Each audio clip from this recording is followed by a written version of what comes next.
Bonjour et bienvenue sur la chaîne De vous à moi. Depuis plus de 30 ans, des milliers de bêtes sont victimes des courants parasitaires causés par des lignes à haute tension, aériennes ou enterrées, des éoliennes ou des antennes relais. Si on refuse d'entendre la voix des éleveurs dont parfois tout le cheptel a été décimé, comment hommes et femmes victimes de ces mêmes courants parasitaires, victimes de maladies, de cancer, peuvent-ils être entendus? Une centaine d'éleveurs tentent de faire reconnaître ce scandale sanitaire. Certaines bêtes ne produisent plus de lait, ne grossissent plus, d'autres meurent et il faut que ça se sache. Nous allons donc commencer par un témoignage, celui de Patrick Pilon, au sujet de son élevage. Bonjour Patrick, merci d'avoir Bonjour. accepté de témoigner sur notre chaîne. Est-ce que vous pouvez nous raconter votre parcours? Donc, j'ai été éleveur de lapins pendant une trentaine d'années. En octobre 2014, quand je me suis trouvé sur mon élevage, un matin, j'ai retrouvé des milliers d'animaux morts. Je n'avais jamais connu ça en 30 ans. C'était très violent et j'avais quasiment 30% de mortalité. Donc, j'ai convoqué deux vétérinaires clinicoles, donc spécialisés en lapins. Et on n'a pas trouvé de cause. On n'a pas trouvé de cause. On a écarté l'aliment, on a écarté l'eau. Il n'y avait pas de bactéries, pas de virus. Après, on a travaillé avec les techniciens et les vétérinaires pour établir une situation stable sanitairement et on était en échec, vétérinaires et techniciens.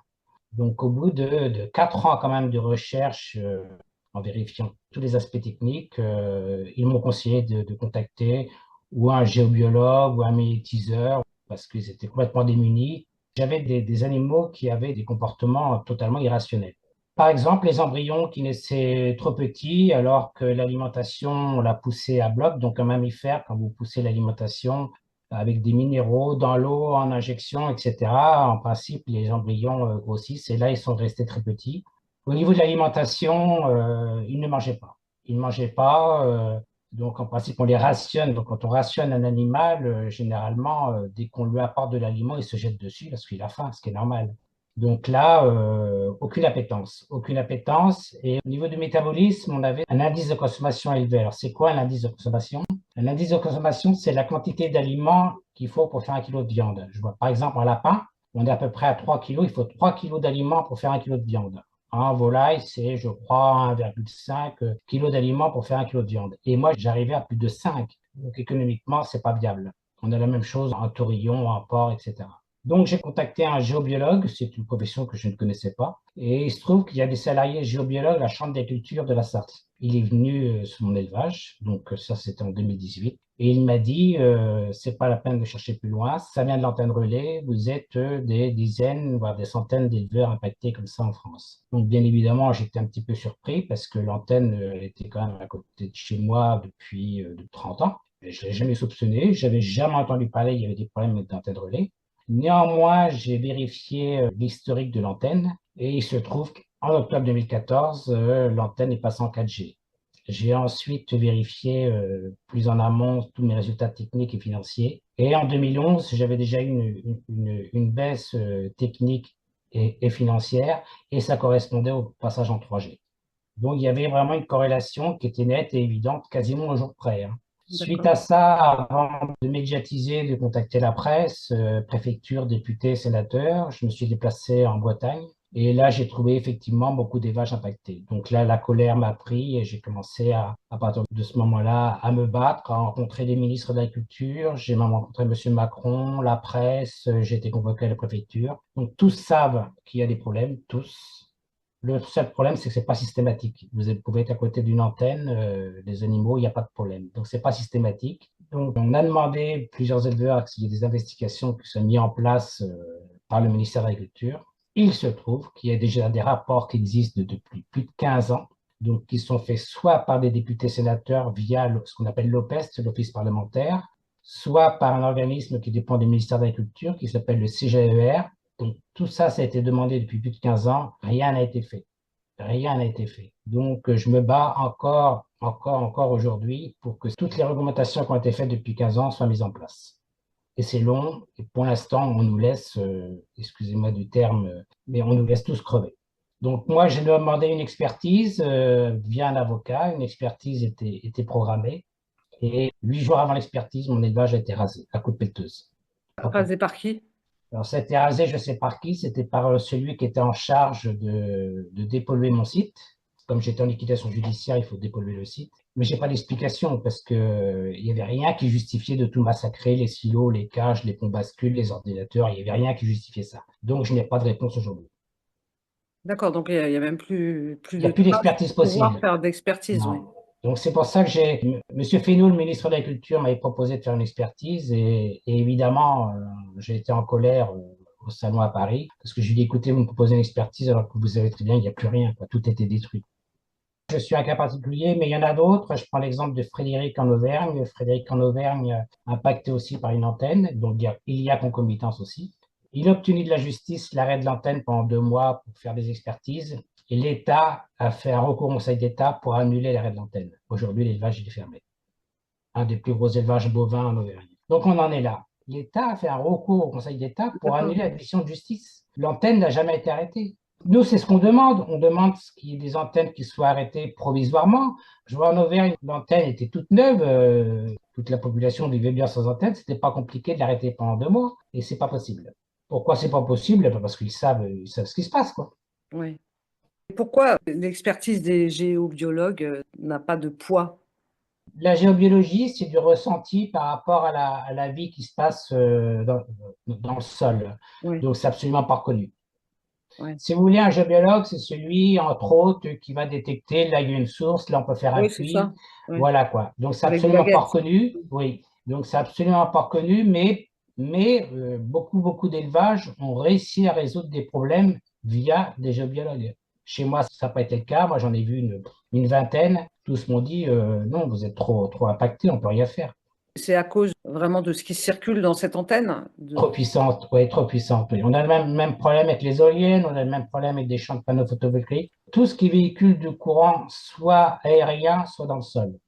Donc ça, c'est un problème qui est connu avec les lignes de tension depuis très longtemps, depuis plus de 30 ans. Donc quand vous êtes impacté par des lignes de tension, il y a des solutions.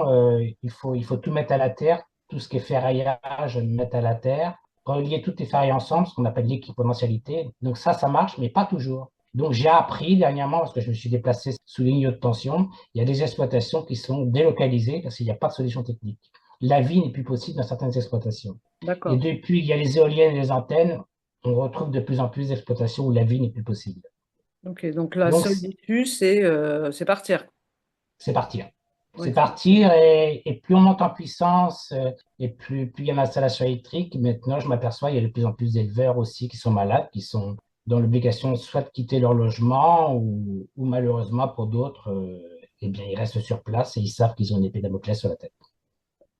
ceux qui sont électrosensibles, c'est pas seulement le fruit de leur esprit. Ils ont des vraies maladies comme des cancers, Alzheimer. J'ai testé, parce que moi, je suis pas du tout sensible aux ondes, pas du tout, du tout. Donc, j'ai testé notamment les éleveurs.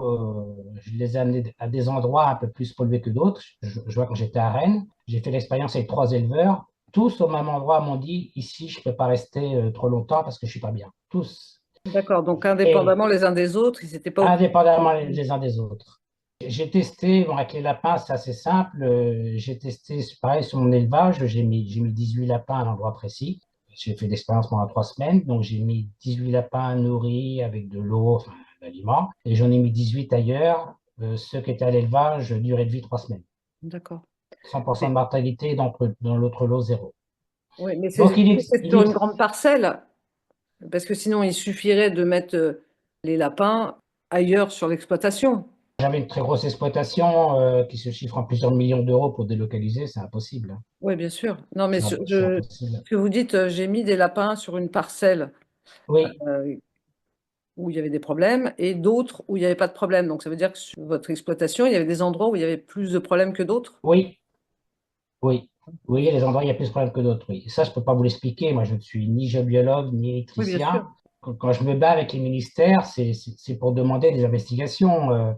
On passe au tribunal. Bon, moi, je n'ai pas eu cette chance, mais il y en a qui passent au tribunal. Le tribunal leur demande d'apporter une preuve. Bien Apporter une sûr. preuve. Mais quand on lit les rapports qui ont été faits, les ministères, c'est même écrit dans des rapports, qui ne mettent pas d'investigation parce que c'est trop compliqué et trop coûteux. Alors, comment voulez-vous qu'un éleveur engage des investigations Investir. de plusieurs millions d'euros, c'est impossible. Alors, ce qui est dramatique, c'est qu'on est de plus en plus d'éleveurs impactés. Là, il y a eu un référencement qui a été fait juillet-août 2023 auprès des éleveurs situés à proximité des infrastructures électriques. Ça devait être fait par les chambres d'agriculture. Les chambres d'agriculture n'ont pas joué le jeu, donc il y a eu peu de retours. Il y a eu 2500, je crois, réponses et beaucoup sont impactés. Et là, je viens d'apprendre la semaine dernière, pareil en Suisse.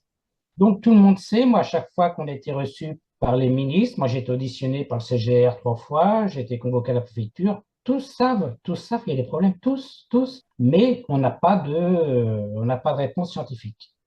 Donc, circuler, il n'y a rien à voir. Et oui, du coup, pas de réponse tout court, quoi. Pas de réponse tout court. Une écoute, des rapports qui vont dans ce sens-là, mais ça s'arrête là. Selon vous, ce serait quoi? Ce serait d'enlever les antennes relais, de déplacer les pylônes. J'en sais rien. J'avoue que j'en sais rien. Je suppose qu'en déplaçant des antennes, il y a certains endroits qui seront moins nocives. Je ne sais pas. Les géobiologues disent qu'il faudrait plus d'antennes et moins puissantes. Moins puissantes. D'accord. Oui, moins puissantes. J'ai quelques cas en haute montagne où les antennes sont distantes de plus de 30 km. Donc ça veut dire plus de puissance et là, c'est une catastrophe. Mais ça, c'est des hypothèses. Tout mon travail consiste à écouter les éleveurs, les rencontrer, les appeler. C'est pour ça que j'ai créé un site qui s'appelle Éleveurs sous tension. Donc, ça me permet de me faire connaître. Et quand j'ai des appels, eh bien, j'ai un petit questionnaire qui est prêt. Je leur pose des questions. Est-ce qu'il y a vraiment concomitance? Depuis quand? Pourquoi? Quel type d'animaux? Et il y a de plus en plus d'éleveurs impactés. Et ça devient très inquiétant. Enfin, pour moi, c'est une folie de continuer sans avoir résolu le problème, hein. Parce que moi, je ne suis pas anti-éolienne, je ne suis pas anti-champ de panneaux. Qui peut imaginer, même moi, qui peut imaginer que les éoliennes tuent les animaux? Qui peut imaginer ça? Bah, les C'est, c'est, éoliennes, en fait, c'est- quand on voit la base qui est dans le sol, qui est gigantesque, hein, en fait, voilà, ce qu'on voit dehors, et c'est un peu une sorte d'iceberg. Mais de là, à tuer les animaux. Donc voilà, nous, on demande, on se bat. Et je vous dis, les rapports ministériels qui sortent demandent depuis longtemps et l'État ne fait rien. L'État ne fait rien. Ouais. Donc, pour un problème connu depuis plus de 30 ans, quoi. Le premier rapport qui traite de ce sujet-là, c'est 2010. Donc, c'est un rapport de l'OPEST. Je crois que c'est l'OPEST numéro 506. Il traite de ce sujet-là et voilà, l'État a laissé couler, quoi. L'État a laissé couler. Donc, il a été créé un organisme qui s'appelle le GPSE. Donc, ça, c'était créé en 1999. Ils se sont aperçus que sous les lignes de tension, particulièrement avec le PR dans la Manche, beaucoup d'élevages avaient des gros problèmes sanitaires. Donc, le ministère de l'Agriculture a créé le GPSE, Groupement pour la sécurité électrique. Donc, effectivement, ils ont résolu pas mal de cas, créant, comme je l'ai dit tout à l'heure, équipementialité, mise à la terre, fil de cuivre tout autour d'exploitation. Donc, ils ont résolu quelques cas.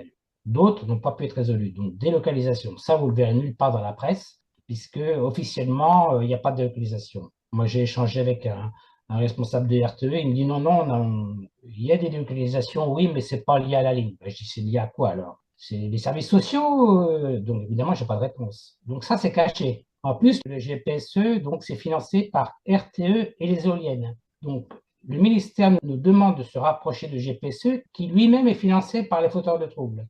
Donc, Ah oui, il y a comme un conflit d'intérêts. exactement, exactement. Il y a un conflit d'intérêts, ça c'est grave, mais cet organisme-là était fait aussi pour informer les éleveurs, pour dire voilà, il y a des problèmes des fois qui peuvent être internes à votre exploitation, mauvaise prise de terre, les normes qui ne sont pas respectées, etc. Donc cet organisme-là était fait justement pour faire circuler l'information sur le territoire par lequel il faut se mettre aux normes absolument. Ça n'a pas été fait. Ça n'a pas été fait. Aucun éleveur ne connaît le GPSE. J'ai téléphoné à beaucoup de chambres d'agriculture, ils ne connaissent même pas le GPSE. Donc en fait, on nous laisse un propre sort. Et quand on installe l'éolienne ou l'antenne relais, on n'est même pas prévenu par le GPSE ou par la chambre d'agriculture. Attention, il y a un potentiel danger, je ne dis pas systématique, mais il y a un potentiel danger. Faites attention à votre exploitation, faites attention à la prise de terre, etc., etc. Ça, c'est pas fait. Oui, parce que les éoliennes, en fait, ce sont des sortes de mini-centrales électriques. Oui, donc les éoliennes, c'est compliqué. Beaucoup parlent d'infrasons, beaucoup parlent de l'effet stroboscopique. Moi, la seule certitude que j'ai, c'est la circulation du courant dans le sol qui est mortifère. Pourquoi j'ai des certitudes? Eh ben parce que tous les rapports le disent. Tous les rapports le disent. On est confronté à des problèmes de la circulation du courant dans le sol qu'on ne maîtrise pas. En fait, nous avons une prise de terre. La prise de terre, c'est fait pour évacuer tous les courants dans le sol. Mais quand le sol se trouve pollué par une éolienne ou une antenne relais, ça fait paratonnerre, ça fait l'effet contraire. Donc le problème, il est surtout là, mais On a aussi, moi je vois à côté de chez moi, une éleveuse de poules pondeuses qui a chuté de 30 à 40% ses œufs. Elle n'a jamais compris pourquoi. Elle pensait que c'était du vol ou autre, elle ne savait pas. Et quand j'ai organisé une réunion dans ma commune, beaucoup d'éleveurs se sont déplacés. Elle s'est déplacée, elle a compris tout de suite. Ça venait d'un câble qui reliait un poste source à des éoliennes qui passait proche de son bâtiment. Et ça créait justement une nuisance. Elle a juste mis un fil de cuivre tout autour de son poulailler. Le problème a été réglé du jour au lendemain. Par manque d'information des chambres d'agriculture, par manque d'information des syndicats agricoles, par manque d'information de GPSE, des gens qui se retrouvent en arrêt d'activité alors qu'il y a pour certains cas des choses simples à faire. Et ça, c'est un scandale. J'ai fait des recommandés à M. Rousseau, au président de la FNSEA. J'ai fait un recommandé et des échanges avec M. Windsor, qui est le président de la Chambre d'agriculture. Sa seule réponse, on ne peut pas communiquer pour ne pas créer des psychoses dans les campagnes. Vous vous rendez compte? D'accord. Alors qu'il suffit pour certains de leur dire mettez un fil de cuivre autour de votre exploitation et Pour revoir la c'est cher prise de quand même le terre. cuivre, hein. Euh, Comment? c'est pas donné quand même le cuivre, mais bon, si c'est ce qu'il faut pour C'est protéger, dérisoire par rapport à une perte d'exploitation bien sûr, qui se chiffre en plusieurs centaines de milliers d'euros, hein. bien sûr. Moi, pour moi, le préjudice, perte d'exploitation et perte financière, ça a été estimé à 5 700 000 euros, hein. Je suis vraiment Donc, désolée. je me retrouve ruiné, je me retrouve avec des échéances de 2 700 € tous les mois à payer à la banque. J'ai perdu mon travail, j'ai tout perdu, tout ce que j'ai créé en 30 ans. C'est terrible. C'est terrible. Donc, et je ne suis pas le seul, et loin de là. Je vous dis, en Suisse, ça y est, ça démarre. Et ce qui est scandaleux, c'est que quand vous allez à des réunions publiques, que ce soit pour des antennes relais ou pour des éoliennes, personne ne dit attention, attention, il y a un danger potentiel, préservez-vous, il y a des choses peut-être à faire, mais c'est aussi vrai, hein, pour les élevages de basse-cour, c'est aussi vrai pour les animaux de compagnie, il y a des choses qui sont à faire, mais il n'y a aucune communication. Officiellement, il n'y a pas de problème avec les éoliennes et les antennes. Et pourtant, tout le monde le sait. Oui. C'est scandaleux. Là, dans 8 jours, je vais me retourner au Salon agricole de Paris. Il est clair que je vais retourner au stand de Chambre d'agriculture France pour dénoncer leur immobilisme. Et c'est un pur scandale, quoi. C'est un pur Bien sûr. scandale, quoi. Oui, C'est là, comme si vous aviez des médicaments qui sont incompatibles entre eux. Si vous informez pas les gens, si le médecin n'est pas au courant, on arrive à des catastrophes, quoi. évidemment. Chez moi, il n'y avait rien à faire, chez moi comme d'autres, mais beaucoup d'élevages, il y avait des choses à faire. Mm. Je prends d'autres exemples. Là, un jeune qui vient d'acheter une ferme il y a 2 ans dans l'Orne, parce que moi je travaille dans l'Orne, je travaille au GDS, donc Groupement Défense Sanitaire. Un jeune qui a acheté une ferme il y a 2 ans, l'antenne s'est montée un an après l'achat de sa ferme. C'est une catastrophe. Il n'a jamais été informé qu'il y avait des problèmes avec les antennes. Jamais. D'accord. Il Et avait lui, été... pour lui, il y a une solution ou pas pour lui? Oh, je pense que c'est mort. Je pense que c'est mort. Il vient d'acheter la ferme. Mais moi, j'ai passé depuis 30 ans, je n'ai, ni moi, ni les vétérinaires, ni les techniciens, on a soupçonné l'antenne. Jamais, je n'avais jamais entendu parler. C'est quand même la Chambre d'agriculture de la Sarthe qui me dit que ça va de l'antenne. Vous vous rendez compte du scandale? Oui, Donc donc ils forcément, sont donc au courant puisqu'ils vous ont dit d'où ça provenait. donc j'ai demandé quand même à rencontrer le président. Je lui ai dit, écoutez, monsieur le président, je suis obligé de vous faire un recommandé en dénonçant le fait que vous savez et que vous ne faites rien. Mm. Donc, c'est un commun accord. Donc, il m'a répondu à mon courrier, il a prévenu la préfecture, le préfet, et voilà quoi. Et ça bouge pas. Et ça bouge pas. Si, ça bouge là, a priori, mais ça, on n'en sait rien. Il y a des études qui sont faites avec le BRGM, donc Bureau de recherche géologique et minière, pour aboutir à quoi dans 5 ans, 10 ans, 20 ans, 30 ans, on n'en sait rien. Et toujours sous l'égide du GPSE. Ouais. Donc, moi, le préfet m'a dit, écoutez, faites un GPSE. Donc, j'ai contacté le GPSE. Pour les victimes d'antenne relais, n'intervient pas parce que l'antenne relais ne finance pas cette association-là. Donc, Ok. on est livré à nous-mêmes. Donc, quand j'ai contacté tous les députés, tous les sénateurs de France, ça m'a pris 4 mois. Je les ai tous fait un par un. Et donc, il y a une cinquantaine qui ont écrit ou qui ont posé des questions écrites ou orales au ministère de l'Agriculture. Et ça, à chaque fois, était la même réponse. C'est sous contrôle, c'est le GPSE qui s'occupe de ça. Donc, je pense qu'il y a eu une faille à un moment donné. Je pense qu'ils sont restés bloqués sur les lignes de tension. Le GPEC n'a pas su évoluer avec les nouvelles infrastructures. Il y a eu un laxisme. Et là, maintenant, on paye le prix fort.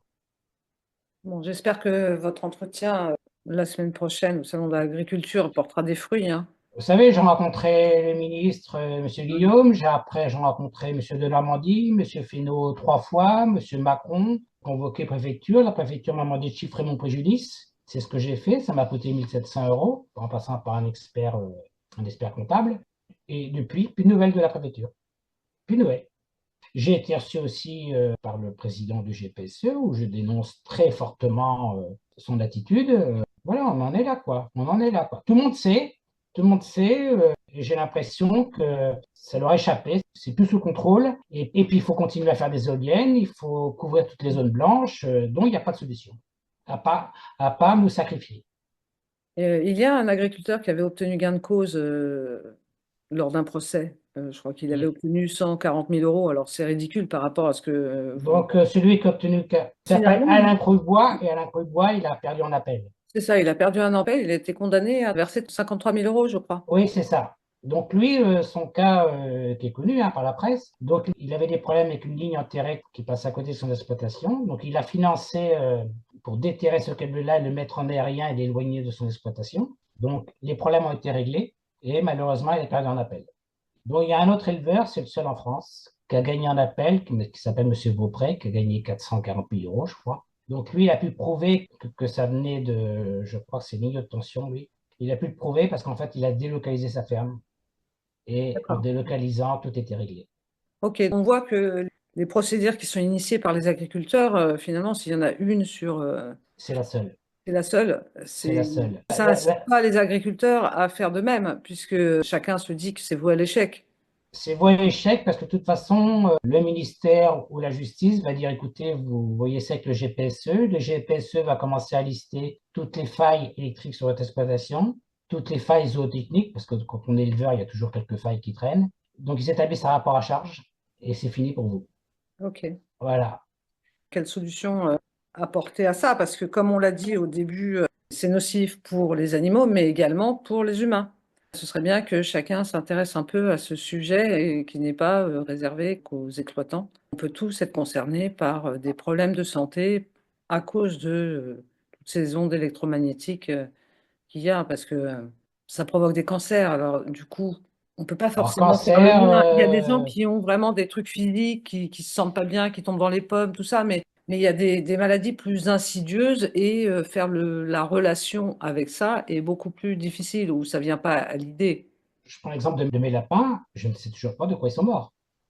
Oui, Puisque un animal comme une personne, avant de mourir, surtout quand on parle de milliers, une dizaine de milliers d'animaux, avant de mourir, ils sont malades. Donc, nous, en tant qu'éleveurs, on voit bien un animal malade, il est malade 8 jours, 15 jours, donc on voit bien. Moi, il s'était bien portant et le lendemain, il s'était mort.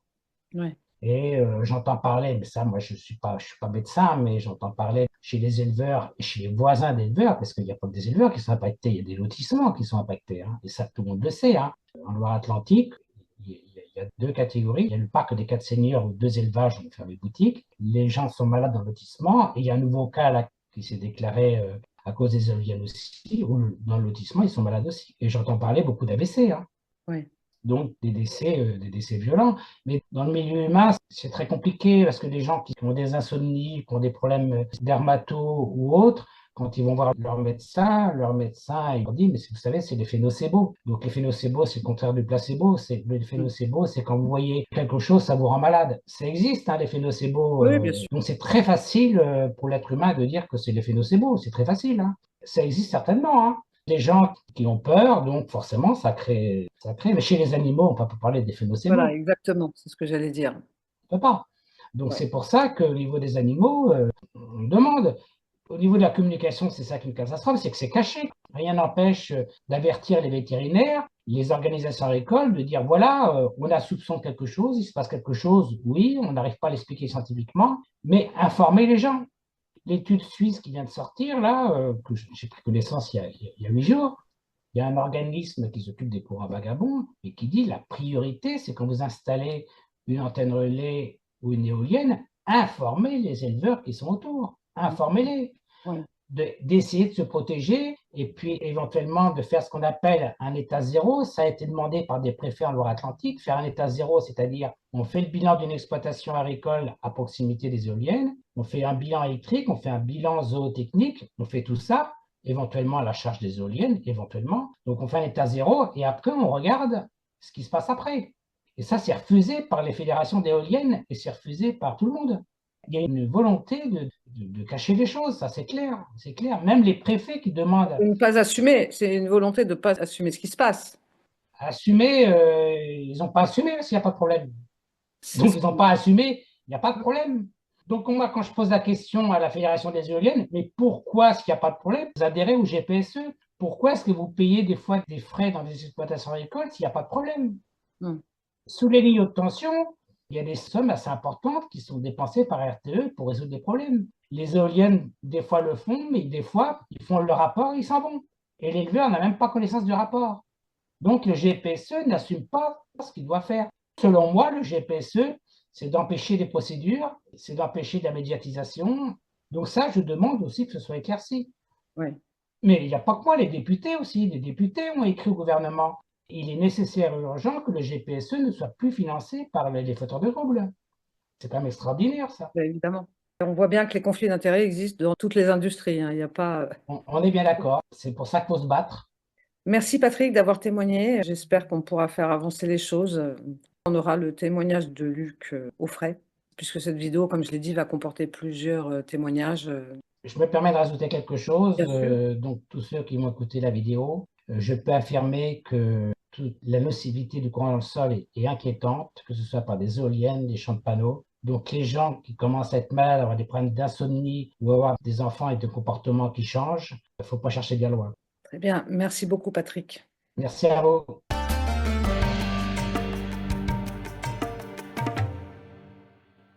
Après le témoignage de Patrick Pilon, c'est Luc Auffray qui nous apporte son témoignage concernant les dangers des ondes électromagnétiques qui détruisent certaines exploitations et en impactent beaucoup d'autres. Bonjour Luc, pouvez-vous nous rapporter votre expérience à ce sujet? Bonjour et merci pour l'invitation. Oui, je vais donner le maximum d'explications. Oui. Mon expérience personnelle, elle démarre dès le 1er janvier 2011 à la suite de mes parents. Je me suis installé à cette date-là et donc en engraissement de Torillon. Mon exploitation se trouve auprès d'un poste source Enedis de 63 000 volts. Donc, c'est les gros postes de transformation qui sont grillagés, qui représentent à peu près 1 hectare. Et donc, ce poste-là a été mis en fonction en 82 et mes parents avaient construit les bâtiments en 74, soit 8 ans avant.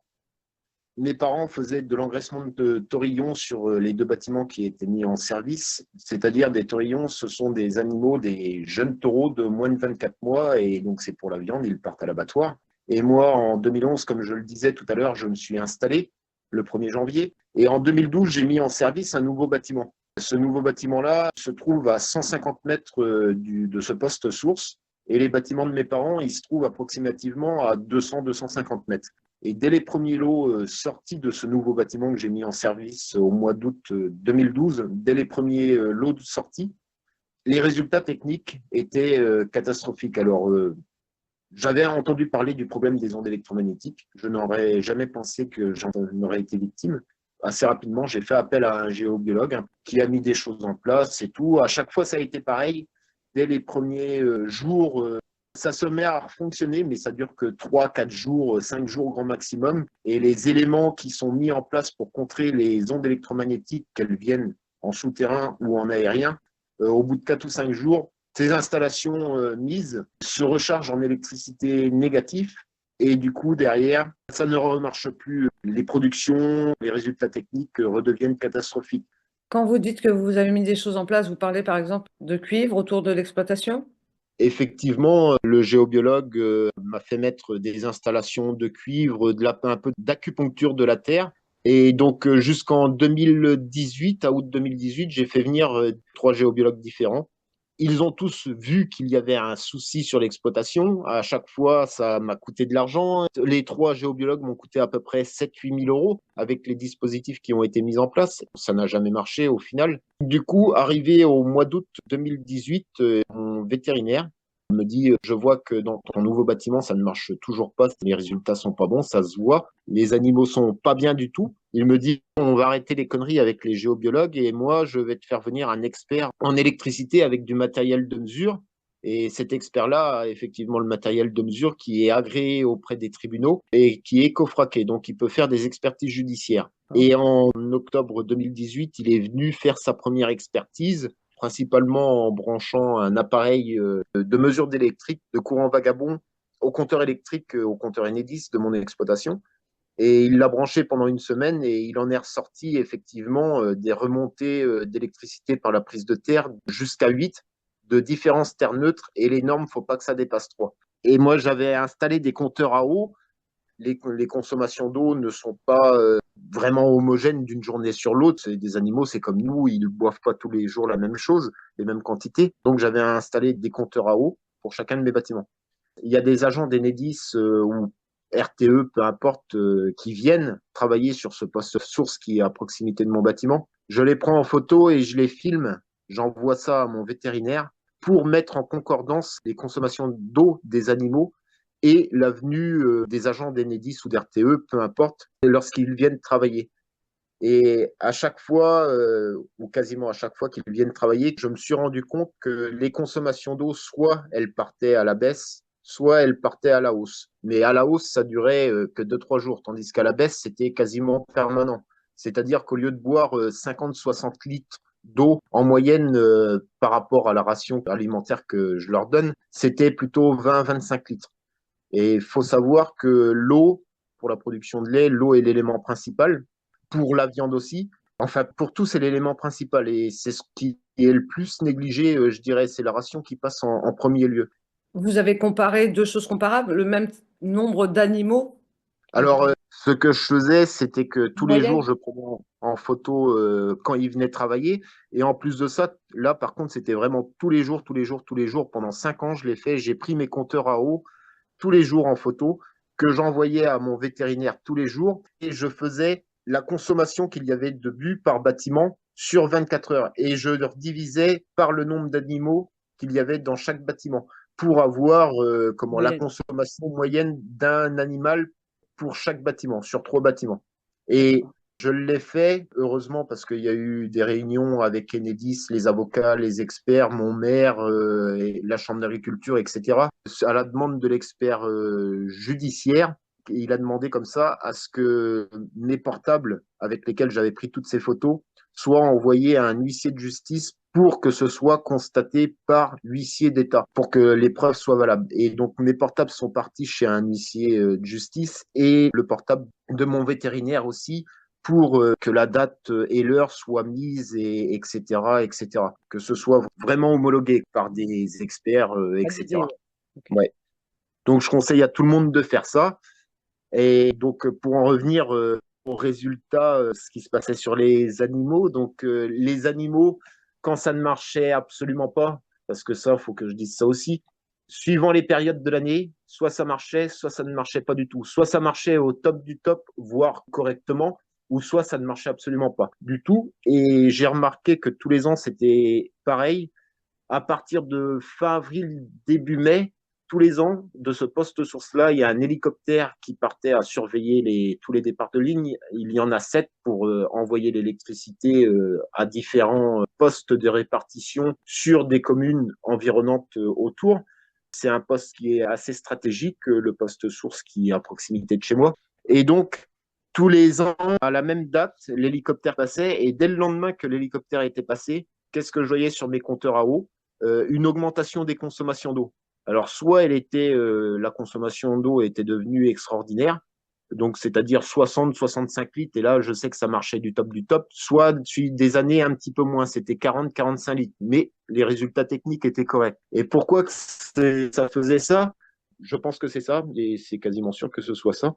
C'est que tous les ans, donc à la même époque, à partir du printemps, mois de mai, fin avril, qui a besoin de moins d'électricité pour les particuliers, etc., se chauffe. Donc, sur ce poste de transformation-là, il y a beaucoup moins d'électricité à venir se transformer et à être rediffusée sur les lignes électriques. Et en plus de ça, les sols sont secs, davantagement secs, puisqu'on est au printemps. Et donc, il y a moins d'électricité, vu qu'il y a moins de transformation d'électricité, il y a moins d'électricité qui est rejetée dans la terre. Et vu que le sol est sec, il y a moins de diffusion électrique de courant vagabond par le sol. Et à contrario, à partir de fin octobre, début novembre, tous les ans, c'était pareil. Les consommations d'eau diminuaient drastiquement pour passer de 40 litres, comme je l'ai dit tout à l'heure, ou 60 litres, à 20-25 litres d'eau par jour. Et là, les résultats techniques redevenaient catastrophiques pour à peu près 7-8 mois de temps. Et donc, depuis le 22 octobre 2023, je n'ai plus d'animaux. Sinon, au mois de février, par rapport à mes calculs, au mois de février 2024, j'aurais été ruiné. Donc, j'ai préféré vendre tous mes animaux pour ne pas perdre l'exploitation. Vous avez beaucoup d'animaux décédés? J'en ai eu quelques-uns. Sur ma totalité d'activité d'élevage, j'ai eu à peu près 80-90 animaux qui sont morts. Donc, c'est pas normal, c'est trop élevé. Le principal souci chez moi n'était pas là, c'était plutôt les résultats techniques. Je marchais par lot de 15 taurillons et j'avais 9 lots, donc 135 animaux en permanence. Les meilleurs lots que j'ai faits quand on a tapé du poing sur la table, comme par hasard que Enedis, en contre-expertise amiable, Enedis a amené son appareil d'enregistrement électrique pour le mettre à mon compteur Linky à la suite d'une réunion à la mairie de ma commune avec tous les acteurs que j'avais demandé. Donc l'appareil a été mis en place le 1er août 2019 et il a été retiré le 3 septembre 2019. Et comme par hasard, à la date de mise en place de cet appareil d'enregistrement électrique, à mon compteur Linky, les consommations d'eau sont passées de 20-25 litres à 60 litres. Et je n'avais jamais vu mes animaux dans un aussi bel état. Cette embellie magnifique a duré à peu près 8 mois. Et au bout de 8 mois, ils se sont dit, Luc Coffret, on n'en a plus rien à foutre. On va remettre les gaz parce que voilà, quoi, on a besoin de Donc, remettre les gaz. vous pensez que quand ils ont installé ce matériel, ils ont en même temps fait en sorte que tout se passe bien? Oui, tout à fait, oui. C'est ce qu'ils ont fait. Donc, ils ont Et diffusé moins d'électricité, quoi. oui, et à chaque fois que j'ai eu des expertises judiciaires, parce que je suis en expertise juridique depuis 6 ans, plus de 6 ans maintenant, donc c'est extrêmement long. Et à chaque fois que j'ai eu des expertises judiciaires, comme par hasard, même s'ils n'étaient pas venus depuis 15 jours ou un mois avant, et après l'expertise, ils ne revenaient pas 15 jours ou un mois. Le jour de l'expertise, ils venaient sur place et il y avait des agents qui étaient là en train de travailler au cas où qu'on aurait fait des mesures devant l'expert judiciaire sur place. Si on faisait des mesures, bah, qu'il n'y avait rien qui ressorte au niveau des prises de terre pour ne pas apporter de preuves. Il faut le dire, et c'est clair et net, que ce soit les lobbies de l'éolien, enfin tout ce qui est de l'énergie et des télécommunications, il faut dire la vérité, c'est une mafia qui est en lien avec le gouvernement. Macron est dans la mafia. Je le dis ouvertement, le 22 au Salon de l'Agriculture, je vais peut-être le re-rencontrer pour la deuxième fois. Il y a 2 ans, on l'avait rencontré au Salon de l'Agriculture aussi, à l'ouverture, pour parler de ce problème-là, des ondes C'est électromagnétiques. la vidéo que vous m'avez envoyée. Oui, c'est la vidéo là, oui. Ouais. Je la mettrai, donc les gens pourront la voir. Et donc là, vous allez à nouveau le rencontrer, là prochainement, parce que c'est bientôt, non, le salon de Oui, l'agriculture. c'est le 22. Alors, le rencontrer, c'est pas sûr parce que c'est les RG qui m'ont appelé pour me demander si je montais à Paris pour le salon de l'agriculture. J'aurais dit effectivement. Et il m'a demandé si ça m'intéressait d'organiser une rencontre. J'ai dit bah, bien sûr que oui. Et donc, il allait en parler à ses collègues de Paris. D'accord. Donc il y a une Et possibilité donc, que une vous puissiez possibilité, le oui. rencontrer. Vous avez des Ouais. espoirs vis-à-vis de cette rencontre ou vous pensez que c'est peine perdue? Ouais. Je vais dire 50-50. Qu'est-ce que vous allez lui demander? 50-50 des explications. Alors, moi, je suis quasiment persuadé qu'il ne va pas, qu'on n'aura pas la rencontre, mais bon, on va essayer. Et qu'est-ce que je vais lui demander? Bah, je vais lui demander si je peux lui parler. C'est qu'est-ce que vous comptez faire concernant les ondes électromagnétiques? On vous a déjà rencontré. Vous savez qu'il y a un scandale qui est énorme. Non seulement les agriculteurs sont impactés, plus de 30 000 exploitations agricoles sont impactées à l'heure actuelle et dans les 2 ans à venir, on estime qu'avec le développement complètement malade des infrastructures de télécommunications et d'énergie, on estime qu'on va être plus de 150 000 et on est quasiment tous assurés d'être voués, c'est voué à la ruine de toute façon parce qu'une fois que le problème est là, c'est irrémédiable. Quoi que l'on fasse pour contrer le problème avec les géobiologues ou etc., les choses mises en place, à part dans de très très rares cas où ça marche, mais autrement, les exploitations sont vouées à la ruine. Donc, je lui demandais qu'est-ce que vous comptez faire? Vous voulez vraiment que les agriculteurs, l'agriculture française, la ferme France disparaisse totalement? C'est ce que vous voulez? On a bien l'impression, puisque vous ne faites rien, vous êtes au courant de tout ce qui se passe. On n'est même pas dans les accords du Mercosur, là. C'est encore un autre Bon, problème qui s'ajoute à tout ça, quoi. c'est encore un autre problème, mais ce problème-là, c'est le problème, et personne ne veut l'entendre, ou ça commence à se réveiller un petit peu, mais ce problème des ondes électromagnétiques est le plus important problème de l'agriculture, mais c'est lui qui est mis tout en dessous de la pile, carrément sous le tapis. On le cache au maximum parce que c'est en lien avec les pics-pics du coco. Je ne peux pas rentrer dans les détails parce que sinon on va me dire que je suis un complotiste. On sait que c'est en lien avec ça parce qu'il y a des clusters de cancer pédiatrique Ah, sur des enfants. partout en France. Le cas le plus connu, c'est Sainte-Pazanne, à cause d'éoliennes. Il y en a partout en France. C'est dû à des éoliennes et à un poste de transformation comme moi j'ai, qui me nuit sur mon exploitation, qui est à l'entrée de la commune.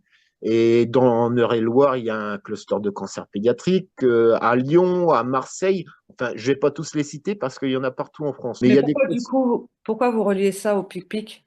parce que pour moi, enfin, c'est pas pour moi, c'est une certitude avec toutes les analyses qu'il y a eu de faites. Dans les vaccins, donc à différentes doses et chez les différents fournisseurs de vaccins, à différents pourcentages, je ne sais, connais pas les pourcentages, mais c'est comme si c'était une expérience. Il y a eu des vaccins de Pfizer, on va dire, avec tant de pourcents de graphène dedans, tant de pourcents, tant de pourcents, tant de pourcents, jusqu'à quel pourcentage, j'en sais rien. Chez D'accord. Moderna aussi. Et C'est donc, comme du s'ils coup, avaient fait du... Comment? le graphène réagirait par rapport aux ondes électromagnétiques. C'est ça que vous Bah, pensez? oui, parce que le graphène est un métal. Le graphène est 10 fois plus résistant, 10 fois plus léger, et donc 10 fois plus conducteur que l'acier. Et le corps humain, il y a 80-90% d'eau. Le corps humain est constitué à 90% d'eau approximativement.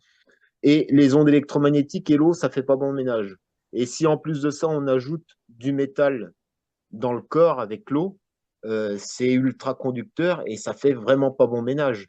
Et en plus des pics-pics, il y a le phénomène des terres rares qui sont éjectées par ces infrastructures de télécommunications et d'énergie, les éoliennes, les antennes relais. Il y a eu des analyses de fait sur des cheveux chez des humains et sur du poil d'animaux qui étaient à proximité de ces infrastructures par le laboratoire toxique. Et donc, à différents degrés, suivant la distance de ces infrastructures, les analyses de fait par rapport aux terres rares sont retrouvées dans les cheveux et dans les poils à des degrés différents, suivant la distance avec ces infrastructures.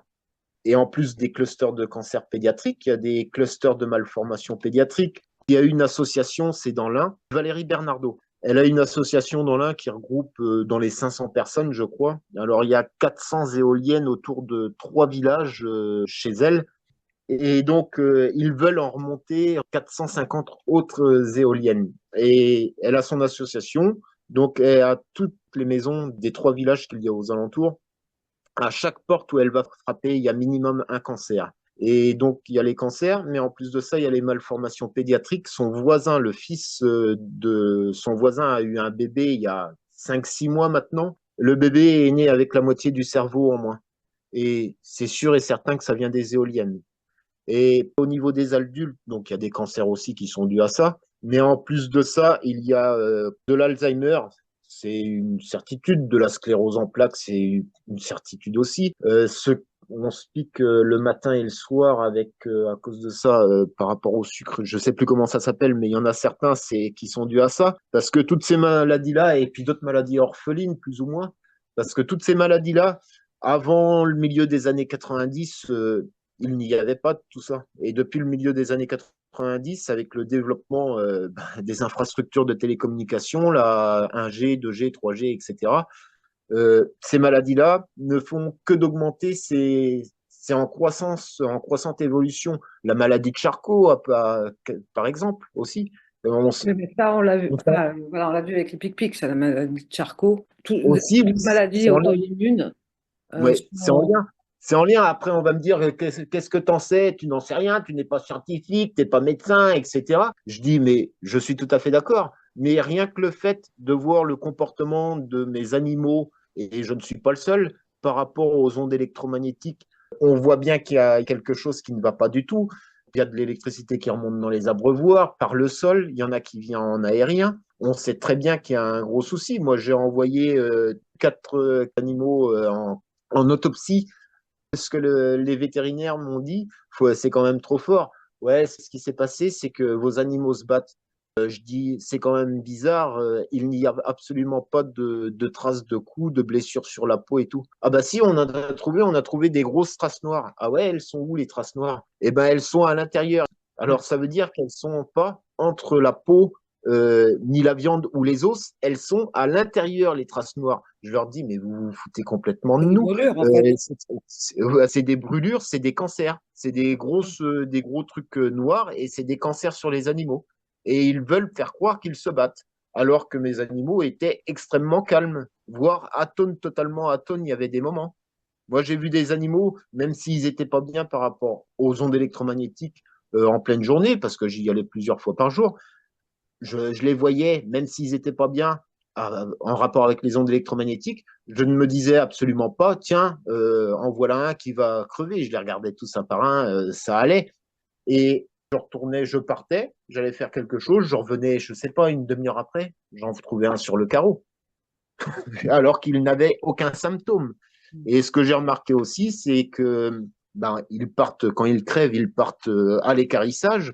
Donc, on les entrepose dehors et qu'il fasse froid ou qu'il fasse chaud, tout corps humain, enfin tout corps, qu'il soit animal ou humain, a une vie microbienne. Et donc, au bout de, je ne sais pas, 10, 15 heures à peu près, un humain, il commence à gonfler à cause de la vie microbienne, de la flore intestinale, etc. Il commence à gonfler. Moi, il y a eu des grèves quand j'ai eu des animaux qui étaient morts. Les équarrisseurs ne venaient qu'au bout de 4 ou 5 jours. Et qu'est-ce qui se passait? Mes animaux restaient complètement plats. Ça, c'est absolument pas normal. Et j'en ai déduit que la flore microbienne était morte Affecté, aussi oui. à cause des ondes. Ah ouais, Ouais. ouais. Ça tue toute vie quand il y a ce problème-là, ça tue la totalité de la vie. J'ai un champ qui est juste au pied de ce poste source-là. Ça fait 8 ans, 9 ans que je l'ai maintenant, ce champ-là, que je l'ai acheté. Et au fur et à mesure des années, les cultures d'hiver, et j'ai vu qu'il y avait une dégradation à chaque fois. L'année dernière, pour la première fois, c'est tellement puissant ce qu'ils envoient que j'ai été obligé de défaire la culture de céréales parce qu'il y avait des trous partout. Alors je l'ai dit à des techniciens, ils m'ont dit comme ça, oh bah non, c'est comme ça et tout. Non mais je leur dis, vous rigolez ou quoi? La même journée, j'ai semé la même culture, la même semence, faite dans les mêmes conditions à 3 kilomètres dans les mêmes terres, dans des terres équivalentes, à 3 kilomètres de là, ça a très bien marché, il n'y a pas eu de souci. Et là, il y a des énormes trous dans la parcelle où il n'y a pas de végétation. La végétation a crevé. Et moi, j'ai bien vu comment la terre, elle est totalement battue, comme s'il y avait eu des pluies très violentes. Et donc, le sol est asphyxié. Et c'est quoi? C'est à cause de quoi? C'est la vie microbienne du sol qui est morte. Le sol est asphyxié dû aux ondes électromagnétiques. Et il y a des haies où il y a des passages de lignes, alors pas partout, mais où il y a des passages de lignes électriques, il y a des haies que les arbres meurent. Ouais. C'est un scandale majeur et les gens n'y croient pas parce que malheureusement c'est invisible. Ce sont des ondes, mais il est grand temps que les gens s'en inquiètent. C'est pas pareil. Et j'ai aussi lu que 2800 tonnes de cadavres sont ramassées par jour en Bretagne. Je ne sais pas si c'est Alors, encore d'actualité. Et dans d'autres régions, c'est 10 000 tonnes. alors oui, On effectivement, croit je dans le sais dos, pas. quoi. Oui, je sais pas si c'est encore d'actualité, mais il y a eu un moment de temps, c'était fin d'été, début d'automne, où je voyais les camions d'équarrissage qui passaient tous les jours dans tous les sens. Et il y a eu une hécatombe, et c'est là que j'ai fait une vidéo parce que comment j'ai vu par rapport à mes vidéos que je faisais avant, donc on m'envoie pas mal de messages, et donc les messages qu'on m'a envoyés, c'était ouais, bah il y a une circulaire qui a été envoyée par la FNSEA à la Chambre d'agriculture de la Sarthe, disant comme ça que le problème des animaux morts, c'était pas, il n'y avait pas de souci d'animaux morts plus que d'habitude. C'est simplement qu'il y avait un dysfonctionnement au niveau des équarrissages. Alors j'ai trouvé ça bizarre parce que dans d'autres départements, il y avait le même problème, il y avait plein d'animaux morts, donc il ne peut pas y avoir un dysfonctionnement des équarrissages partout dans le pays. Et dans le même moment, il disait comme ça qu'il y avait la FCO. Alors là, j'ai mis le doigt dans la prise parce que je me suis dit, c'est pas possible. Il y a eu des articles dans le même moment de la presse qui sont sortis et qui stipulaient comme ça, il disait qu'il y avait beaucoup d'animaux morts, c'était à cause de la canicule. Je dis, mais il faut arrêter de se foutre encore de Ouais. la tronche des gens. Il n'y a eu absolument pas de canicule cette année. Ils prennent tout le temps l'année de référence de 2003. 2003, Ça des date. températures exceptionnelles pendant longtemps, et là, il n'y avait pas ce problème-là. Ils disent que ça vient de la FCO. La FCO, la fièvre catarrhale ovine, et la FCO, normalement, c'est que sur les ovins, les bovins à la limite. D'accord. La FCO, c'est les animaux d'élevage. Et moi, j'ai eu plein de témoignages sur mes vidéos en me disant comme ça, depuis août, depuis juin pour certains, mais principalement août, mon chien, mon chat, il va pas bien. Mon chien, mon chat, il est mort. Il y en a un, et voire deux ou trois, j'ai vu des commentaires. J'ai 10 chats qui se baladaient dans mon jardin avant, de voisins, etc. Les 10 chats sont morts. Des chiens qui sont morts sur les animaux domestiques. Mais il y a trois ou quatre trucs ou cinq choses comme ça qui n'allaient pas du tout dans le sens de la FCO. Et après, la Chambre d'agriculture a commencé à faire des réunions.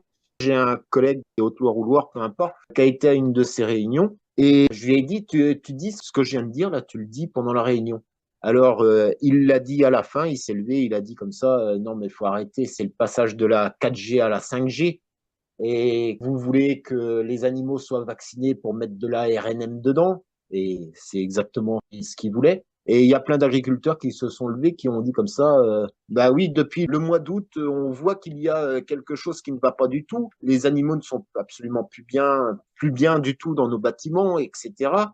Et là, à la suite de ça, à la suite de cette vidéo-là, j'ai eu d'autres témoignages d'agriculteurs qui m'ont appelé. Il me dit, bah, t'as raison, parce que depuis le mois d'août, les poules, elles pondent des œufs de la taille d'œufs d'oie, je crois, qu'il me dit. Alors, c'est pour une poule, c'est totalement pas normal. Et en plus de ça, il me dit, elles vont toutes se nicher dans un coin du bâtiment. J'ai fait venir un géobiologue. Le géobiologue me dit que c'est des ondes électromagnétiques militaires. Alors, ne me demandez pas comment ils arrivent à différencier les ondes militaires des ondes civiles. Ça, je n'en sais strictement rien. Et des témoignages comme ça partout sur toute la France, de plein d'agriculteurs. Mais le problème, moi, j'ai fait des vidéos pour dire aux agriculteurs, faites des vidéos et dites ce qui se passe chez vous. Vous avez les problèmes et tout. Dites, il y en a aucun qui le fasse. Et il y a un truc qui est simple à faire, c'est ils racontent leur histoire en vidéo et ils filment un paysage. S'ils veulent pas se faire filmer eux, ils filment un paysage et ils racontent ce qui se passe chez eux. Je leur ai dit, tant que la censure n'est pas encore trop là, faites-en. Mais maintenant, c'est quasiment trop tard. Dès qu'on prononce le mot onde électromagnétique, éolienne, antenne relais, on est censuré. Moi, je suis totalement censuré. J'ai 4 comptes, ils sont totalement censurés. On ne peut plus en parler. Est-ce que vous avez aussi entendu parler de la disparition des abeilles à cause des ondes électromagnétiques? Vous avez des témoignages ou pas? J'ai eu un commentaire ou quelques commentaires sur mes vidéos comme quoi les abeilles aussi en étaient victimes. Et j'ai un collègue qui s'appelle Laurent Meige qui est en Haute-Loire ou Loire, lui aussi, et avec qui on s'appelle régulièrement. Il m'a dit comme ça que bah, il est pris comme moi, hein, mais lui avec des éoliennes. Et donc il y a une année, il avait un apiculteur qui avait mis des ruches au pied de ses éoliennes et de ces éoliennes qu'il a à proximité. Et puis un beau jour, Laurent, il va voir cette personne et il lui dit comme ça produit ou quoi en miel? Non, non, je comprends pas, ça produit pas. Il lui dit, bon, bah, cherche pas, tu décales tes ruches, tu les mets dans un autre champ à 1 kilomètre ou 2 kilomètres, enfin, je sais plus la distance, et Oui. puis tu vas voir la différence. Oh, mais tu rigoles, et c'est tout. Je ne comprends même pas l'idée de mettre des ruches au pied d'une éolienne parce que vu le bruit que ça doit être hyper nocif. C'était peut-être pas une bonne idée de les mettre au pied. Non, mais ça montre un bon exemple. Et Bien puis, sûr. pourquoi il les a mis au pied, cette personne? Je suppose parce que, comme plein de gens, oh, l'écologie, les éoliennes, les panneaux photovoltaïques, c'est génial pour la nature, pour la planète, etc. Voilà où on en est rendu. Tous ces gens-là croient au mensonge de l'escrologie du GIEC. Parce qu'il faut le dire aussi, c'est une escrologie, c'est un mensonge. Les éoliennes, les panneaux photovoltaïques, rien que pour les amener, tous les matériaux qu'il faut pour les construire, mais c'est une pollution de dingue. Pour en revenir à ce que disait l'apiculteur, Donc, il produisait que 10-15% qu'il estimait de miel par rapport au nombre d'abeilles qu'il avait. Et une fois qu'il s'est décalé de 2 ou 3 kilomètres, la production est passée à 80 ou 90% et il n'y avait plus de mortalité sur les abeilles. Mais il On pourrait continue aussi dans la... parler pour les animaux, pour les abeilles, pour les humains, de la pollution ambiante. Oui, oui, Ça a un impact aussi. Je pense que les choses s'ajoutent, se cumulent. Ça devient un drame sanitaire. tout à fait, c'est un drame sanitaire sur les oiseaux aussi. Les oiseaux sont désorientés maintenant. Ça, je pense que c'est principalement dû aux ondes des antennes relais de plus en plus puissants et il y en a de plus en plus. Les poissons aussi, les cétacés, on les retrouve dans la Seine et ça, c'est depuis que les parcs éoliens dans la Manche se multiplient à grands pas. Donc, il y a des câbles sous-marins, qu'ils soient des câbles Internet pour la fibre ou des câbles électriques de ces infrastructures-là qui sont sous-marins. Donc, les animaux sous-marins sont désorientés par rapport à leur sonar. Ils se disent qu'avec les sonars, il y a des ondes électromagnétiques. Ils sont déviés des endroits de là où ils devraient être. Oui. Et je pense que ça crée un réchauffement de la mer aussi, parce que c'est des ondes électromagnétiques. Ça réchauffe. On prend l'exemple du four micro-ondes, tout simplement, ça chauffe. Et c'est uniquement les ondes électromagnétiques. Donc, il y a le même phénomène. Ils disent que les câbles sont blindés, ultra protégés. Faut arrêter de se foutre de nous. Ça coûte une blinde de mettre des câbles blindés. Alors, il y a peut-être des endroits où c'est protégé, c'est blindé, mais c'est loin, loin, loin, très, très loin d'être le cas partout. Ils se moquent de nous en permanence. Il y a des marins qui le disent, les crustacés ont des malformations depuis qu'il y a les éoliennes qui sont mises en place. Et il y a un autre phénomène que l'on voit depuis 2-3 mois, on va dire, les avions qui tombent, ça devient de plus en plus récurrent.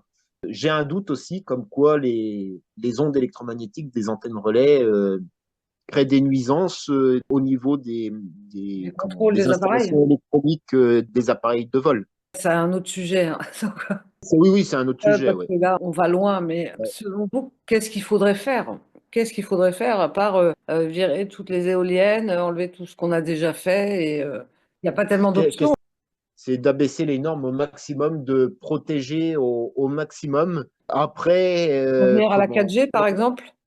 revenir à la 4G parce que la 5G, pour moi, elle est inutile. Et puis après, redescendre à la 3G, j'en sais rien parce que la 4G, Ouais. la 3G, ça marchait déjà très bien. Après, peut-être pas partout parce que les zones n'étaient pas couvertes. Mais je pense qu'il y a beaucoup de choses à faire. Il y a peut-être des filtres à mettre. Mais un mec de chez Enedis qui m'a dit comme ça, mais tu te rends compte, si on ne mettait pas de filtre ni quoi que ce soit dans les grandes villes, il y aurait des cancers partout, il y aurait des malformations partout, ce serait une catastrophe, tout le monde mourrait. Donc, Donc, en gros, ils peuvent dans le les villes, faire, puisque des filtres oui, oui, ils existent pour peuvent les le grandes faire. villes, mais pas pour Ouais. les campagnes. Non, non, non, non, ce serait invivable. Il y a des endroits, ils le font pas dans les grandes villes. Il y a des problèmes. Les gens ne savent pas que ça vient de là, mais les gens ne dorment pas, etc. Mais ils peuvent le faire, ils peuvent mettre des filtres, ils peuvent le faire, mais ils ne le font Ils peuvent le pas dans faire. les grandes villes, ça coûterait trop cher. Ok. Ça fait partie des demandes qui peuvent être faites. Tout à fait, oui. Et puis, Même il y a autre chose à faire, c'est les éoliennes, il faut virer ça, il faut les démanteler. Ça ne produit qu'en moyenne sur la France, ça ne produit que 3% de leur capacité de production. Donc, ça coûte des milliards d'euros à l'État. Et puis derrière, ça se répercute sur qui? Sur le consommateur, c'est-à-dire nous. On paye l'électricité à cause de ces soi-disant énergies renouvelables, qu'elles soient photovoltaïques ou éoliennes. On paye l'électricité à cause de ça, mais une blinde. Alors qu'on avait les centrales nucléaires qui sont, par rapport à ça, mais ultra écologiques. C'est une aberration. C'est une aberration. On vend l'électricité à l'Allemagne à un prix dérisoire qui, ouais. eux, nous À la perte, revendent quasi à perte. oui, qui nous la revendent, eux, à un prix mais complètement fou. Et pendant que eux produisent de l'électricité avec du charbon. On marche, on le dit depuis longtemps, mais on marche sur la tête. C'est des cinglés qui nous gouvernent. C'est tout, il n'y a pas d'autre mot, faut le dire. Bon. Comment pourrait-on finir cette interview sur une note un petit peu positive? Franchement, c'est pas que je veux être pessimiste. J'encourage qu'ils soient agriculteurs qui vont m'entendre ou alors les particuliers qui ressentent qu'ils sont victimes de ces ondes électromagnétiques, de faire des vidéos au maximum sur n'importe quel réseau social, en évitant de prononcer, en prenant, moi j'appelle ça des mots miroirs, admettons, plutôt que de dire éolienne, dire aérogénérateur ou grand ventilateur moderne, plutôt que de dire ondes Et électromagnétiques, pour éviter la courant censure. vagabond, pour éviter la censure, parce que les algorithmes, dès qu'on prononce ces mots-là, les algorithmes, maintenant, ils nous craquent les vidéos, quoi. Ouais. Moi, ça montait à 100 000, 200 000 régulièrement. Et au-dessus, dès qu'ils voyaient que ça montait trop haut, toc, ils me la censuraient, c'était terminé. Mais maintenant, c'est plus ça. Quand ça arrive à 800 vues et 1 ou 2 partages, c'est bien tout, parce qu'ils Ouais. censurent comme des malades. On pourrait dire aussi partager cette vidéo. Partager au maximum, ouais. Plus il y aura de monde à partager, plus il y aura de monde à savoir. Et peut-être que ça peut faire pression sur les décideurs. Exactement, ouais. Bon, merci Luc pour ce témoignage et à très vite sur la chaîne de Vous à moi. C'est moi qui vous remercie. Merci bien.